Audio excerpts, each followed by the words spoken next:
Roxella TV. Roxella TV. Roxella TV. Roxella TV. Roxella TV.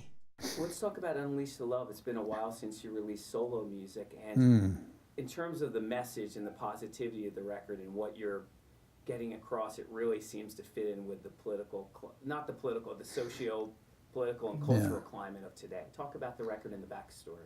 Well, the backstory is I've always loved the environment, and I've always loved philosophy. I was the most well-read kid in my grade school, junior high, and high school.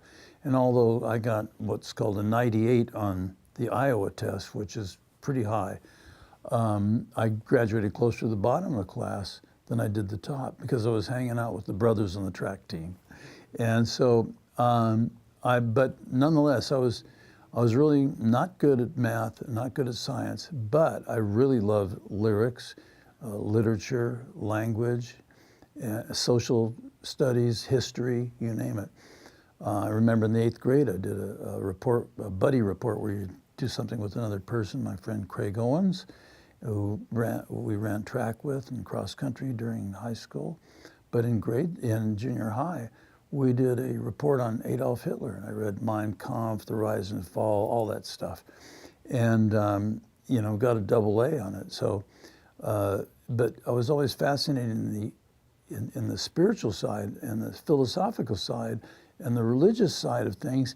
But I also felt that none of those religions seemed to be lived up to. The tenets of their beliefs seemed to be lived up to by, the population, the people. And how many wars have been conducted in the name of religion, which is a farce and crazy. The Christians would go to the Middle East and have, cut people up, and the Muslims would fight back, and it was just a bloodbath. It was just insane. And it's still like that. It's still like that. And so in the song Make Love Not War, I say, make love not war, what in the world's all the fighting for? Give peace a chance, the earth could use an evolutionary advance. So whether it's the environment or humanity, nature was always a huge thing to me. In my book, Good Vibrations of My Life as a Beach Boy, I talk about chasing butterflies with my friend Tom Emmel, who has 2 PhDs and became a lepidopterist, meaning the study of butterflies, lepidoptery, and is a professor with tenure at University of Florida. And so I used to chase butterflies with that guy, and he went on to Stanford and I went on tour. So I still have the love of nature. In fact, I took the whole family to my children, wife and kids. We went to see where the monarch butterflies congregate in the winter in the mountains of Mexico, in the mountains of Michoacan. And you look at the trees and they're not green, they're copper colored because there's so many millions of, hundreds of thousands, let's say, of monarchs clinging there. And these insects are unbelievable. They fly back across, they winter there, and then they fly back across the Gulf of Mexico, and they go to various places, whether it be east or west, and they breed, and they have a second generation, then flies even further, and then they come back. So it's like the butterflies that come back to the exact same trees aren't the same butterfly that left. They're the descendants of them. So it's incredible, the cellular memory on a little brain that big. Oh my gosh, it's a miracle. It's fantastic. They land on the water in the Gulf of Mexico and just to hydrate and rest for a while, and then they take off.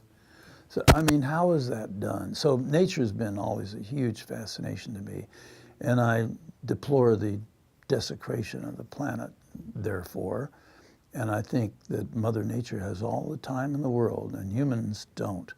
The humans are messing with the environment, and Mother Nature could end it all with a couple of volcanic eruptions and put everybody on ice, literally.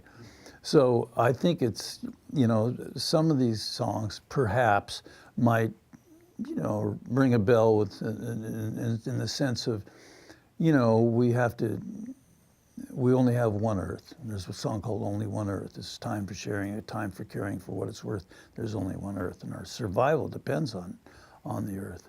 So we have to get, I'm not anti-progress and anti-science or anything, but what I do say is, if science has got us into it, let's get us out of it, you know. And so I promote positive, you know, I mean, when I say I promote in my music, I think about, and when I meditate, and I have meditated a lot since December of 1967 for, 50 years now, and this month, 50 years.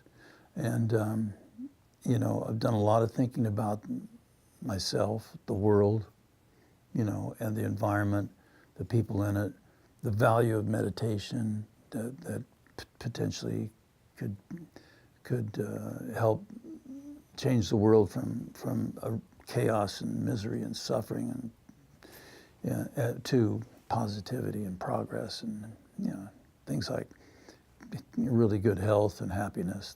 Those are good values, and it's all achievable, but it's just you have to contact the source within you and become more energetic and clear and selective in your actions. There's so many actions in the world that are really negative and which maybe you become a little more sensitive to it if you meditate, you know.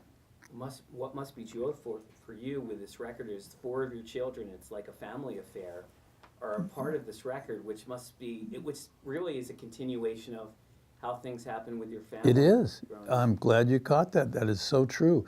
It's a family tradition who is yet another incarnation of family singing together. My daughter Haley has a mystical voice. My son Christian has got a fantastic voice. And my daughter Amba sang the lead on the song I wrote with Brian Wilson in 1960, what is it, 3? Is that when President Kennedy was assassinated? November 23rd, was it? 22nd, 1963.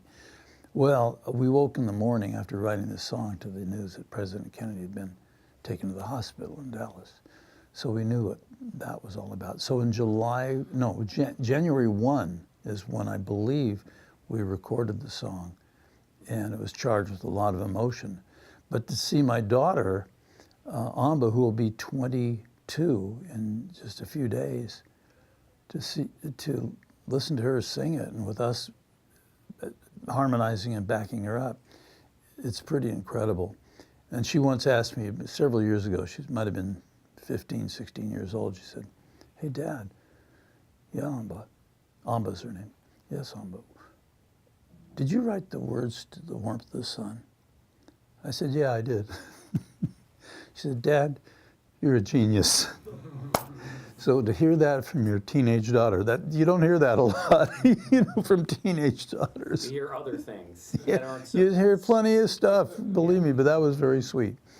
And so her brother Brian he sang with us on a couple of songs on the album, Only One Earth, but also he played an important part in the song All the Love in Paris, because I asked him, hey, because he's fluent in French, I said, "Brian, how do you say, in French, how do you say all the love?" He says, "Tout l'amour."